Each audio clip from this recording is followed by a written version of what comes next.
The champagne flutes clinked. Fake laughter rippled across the manicured lawn.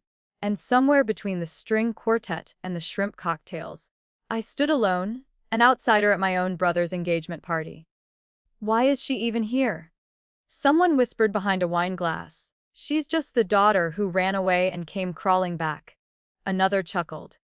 Before we begin, drop a comment and tell us what would you do in this situation. Be honest. Tell me in the comments below. We read every comment. Let's begin. I ignored them. I had gotten used to the stares, the smirks, the polite smiles that carried daggers underneath.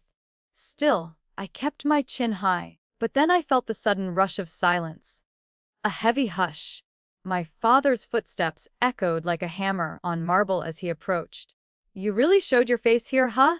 he snarled. "Nice to see you too, Dad."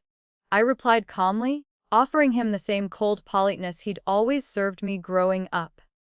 "You've got some nerve." His voice cracked with restrained rage. "This is James Knight. You showing up like this, you're a disgrace." The crowd watched witty-eyed and thrilled. Engagement parties were rarely this entertaining. "Dad," I began, trying to keep my voice steady. I RSVP'd. "I was invited." "By who?" he hissed. "You weren't invited by me, and this isn't your place anymore." I should have walked away, but I didn't. I looked him in the eye and said the truth. "You made it clear a long time ago. I wasn't part of this family. I didn't come to stir anything. I just wanted to wish James well." "Wish James well," he scoffed. "Wish him well after you abandoned your family to chase what? Some fantasy life with that nobody you married. You embarrassed us. You're not my daughter anymore." And then he shoved me hard. My heels slipped on the edge of the stone border behind me. And just like that, I fell backward into the cold, glittering fountain.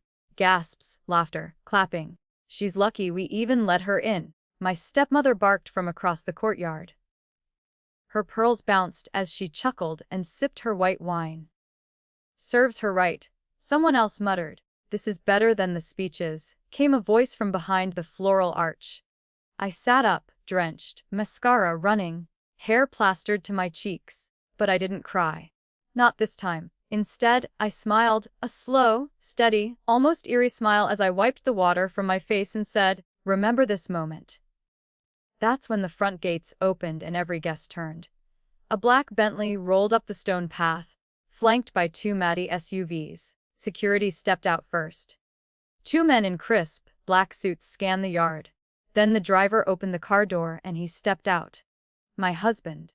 And not just any man. Not the nobody they thought he was when I left 5 years ago. Not the failing, startup guy they mocked for being beneath our family. He was Eli Whittaker now. And as he walked toward me, perfect in his tailored navy suit, sunglasses glinting, every inch of him radiating quiet, terrifying power, the whole yard went pale.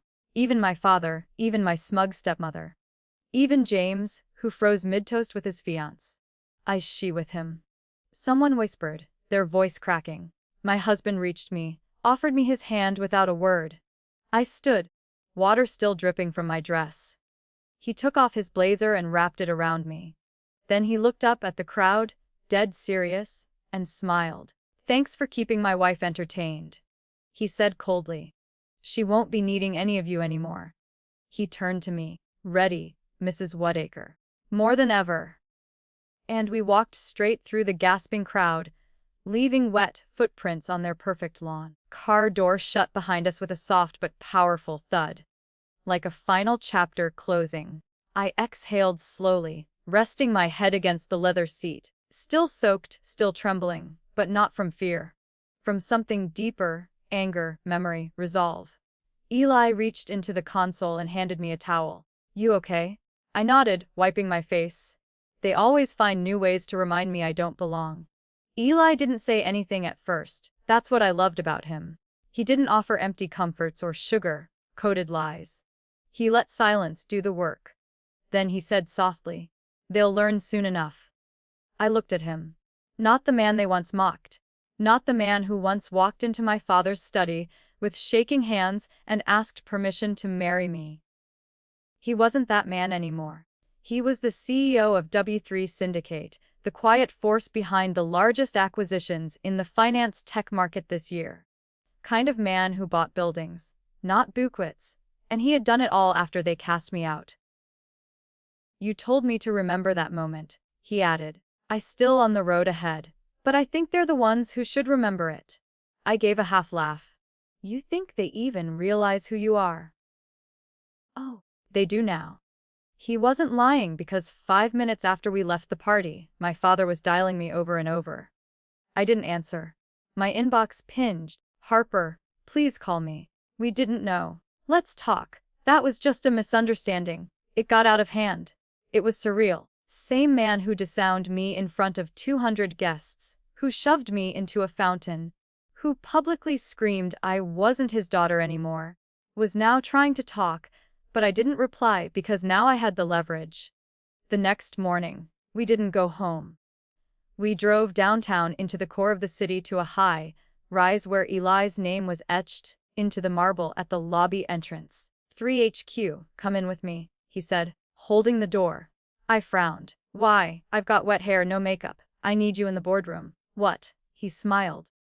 Because today, the day you sign your name on something they thought you'd never touch again. We took the express elevator to the 48th floor. When we stepped into the boardroom, the executive stood. Not for Ellie, but for me. Gentlemen, Eli said calmly. This is Harper Whittaker. You may know her as my wife, but you should also know starting today she owns 51% of Crosswell Holdings. Silence. Stun faces. Crosswell Holdings. My father's company. The company I'd grown up hearing about over breakfast. Watching him build from scratch. Obsess over. Worship like a shrine. The company he always said would only be passed on to someone capable. Not a dreamer, not a girl with soft hands. He gave it to James. Never to me. What he didn't know. 2 years ago, when Eli began quietly buying out distressed companies, we came across one of Crosswell's shell vendors. Asked me to look into it. I did, and what we found, Twell had debt. Hidden, dangerous debt. Eli made a plan. I helped him. We didn't destroy Cell. Saved it discreetly, legally, powerfully. Then we acquired 32% over the span of a year. Then another 10% from a forgotten stakeholder in France. The rest yesterday morning. The final shares all in my name. Congratulations, the CFO said, finally finding his voice. You're the majority shareholder now. I smiled. Thank you. I signed the papers. Elegant, black ink on cream linen stock. And just like that, I own the company my father swore I'd never be good enough for. I leaned back in the chair. Not out of arrogance. Not even revenge, but peace. Pure, quiet, overdue peace. Want to send the board a memo? Eli asked half, teasing. No, I replied. Let's send an invitation. Invitation? I nodded, to the next executive round table. Eli raised a brow where I smiled. Same place they threw the engagement party. 3 days later, the sun was sharp and merciless over the glass estate where it all began. The same estate where I was pushed into a fountain. The same estate where I was told in front of 100 people that I was nothing. But today wasn't an engagement party. It was business. Invitation I sent out to Crosswell's board members and to my father and brother was short and clinical. Quell Holdings internal review round. Attendance mandatory. Location Whitstone Estate East Pavilion. Host Harper Whittaker majority shareholder. Time 10 a.m. The reactions panic. I heard it in their voices on the voicemails. I saw it in the rushed emails Eli's assistant forwarded to me. James was confused. My father was livid. Board was unsettled, but they came because they had no choice. At 9:55 a.m., I stood inside the marble-pillared pavilion. Hair up, powder blue blazer, calm, intentional eyes. They arrived exactly on time. Of course they did. My father taught them that. He came in first, flanked by James and 2 long, standing directors. I watched my father's eyes land on me and stay there, unmoving, unreadable. For a moment, no one spoke. Then he laughed. A short fake chuckle. Well, this is quite a show, isn't it? I didn't blink. This is a board meeting, Dad. Not a show. James sat slowly, face pale. My father remained standing. So, you're the one who bought it all up, he said. Behind our backs, Secretly, it was legal, clean, strategic. I replied, exactly how you used to operate before the desperation. That hit him. I saved Crosswell. I continued. You just never noticed. You were too busy building James up, blind to the storm your own decisions had created. Blind to your debts. Blind to the fact your company was drowning. You think this is some kind of power play? He snapped. Some kind of revenge because I didn't hand everything to you. No, I said slowly. It's a correction. You told the world I wasn't capable, that I wasn't worthy of your legacy. So, I built my own. And along the way, I rescued yours. James cleared his throat. You're blowing this out of proportion. We were just trying to protect what Dad built. And pushing me into a fountain was part of that. I turned toward him, mocking me in front of your fiance's family, making sure the entire room knew I was unwanted. He looked away. I leaned forward. Calm, measured, ruthless in grace. This isn't revenge. It's reclamation of what was always mine to claim. My father's voice dropped. You've changed. No, I said, I've just stopped asking for permission. The meeting went on. I rolled out our restructuring plan. My team dialed in from New York. Lawyers, consultants, brand experts. Eli sat quietly, letting me lead. And when the presentation ended, I stood. I'm not here to fire anyone. I'm not here to humiliate you the way you humiliated me. I'm here to run this company better than you ever let me. Starting today, I turned to my father. My voice didn't waver once, and starting now, you'll refer to me as Chairwoman Whittaker. The room fell into silence, thick, reluctant, but real. He stared at me, but didn't say a word because what could he say? He had raised me to be quiet, to apologize, to shrink. And now he had to sit in a room I owned with men who once ignored me and listen as I took back the narrative they stole. That night the estate felt different, like a haunted house that had finally been aired out. I stood on the balcony with Ely, sipping black tea instead of champagne. You still smiling inside? He asked. I looked out over the garden. The lights, same stones that once framed the fountain where I fell. Yes, I said, but not because they're hurting. Then why? Because I didn't have to destroy them to win. I turned to him. I just had to become someone they couldn't ignore. Later that week, I returned to the estate alone. Not for a meeting, not for business, but to find something that had haunted me for years. My mother's will. After she died, I asked about it. My father said there was nothing left and that she had signed everything over to him, but I never believed that. And now I had the legal power to look. I headed straight to his old study. It hadn't changed in 20 years. Same shelves, same framed photo of James shaking hands with the mayor. Not a single photo of me. I opened drawers, folders, beneath stacks of dusty ledgers and irrelevant documents. There it was. A slim, yellowed envelope, unopened, handwritten to Harper, Whittaker from Mom. If they ever try to erase you, read this. My hands trembled. I opened it. Inside was a short letter. My mom's voice echoed in every line. Harper, if you're reading this, it means your father did what I feared. Cut you out. But I need you to know this. I left everything to you. The trust, Lake House, the stocks, all of it. I saw what he tried to do to you. I saw how hard you worked. I believed in you even when no one else did. They'll lie.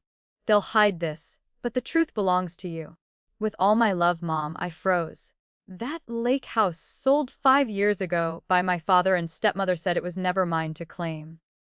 The trust emptied. The stocks transferred to keep the family afloat, they said. I wasn't angry. I was done being angry, but now I had proof and I wasn't going to scream. I wasn't going to throw things. I was going to expose them, quietly, cleanly. That evening, I met with our family attorney. I laid the letter on his desk. His eyes widened. Harper, this changes everything. Good, I said. Do you want to press charges? No, I replied calmly. I want the truth revealed publicly. He nodded. Then you'll need to show up at the inheritance review. I'll be there. The hearing room was quiet, too quiet. My father sat stiffly beside my stepmother, jaw clenched. James looked uncomfortable. constantly checking his phone like he wanted to be anywhere else. The family lawyer stood at the head of the table, holding the letter I'd found, cleared his throat. Before we proceed with the scheduled review of asset transfers, he began, Whittaker has submitted new documentation in your late mother's original handwriting. My stepmother rolled her eyes. This is absurd. The lawyer didn't even flinch. The handwriting and signature have already been verified. It's real and binding. He opened the letter and read it word for word. Every single line. I didn't look at anyone while he read. I didn't need to, but when he finished, I heard it. A quiet gasp, then silence again.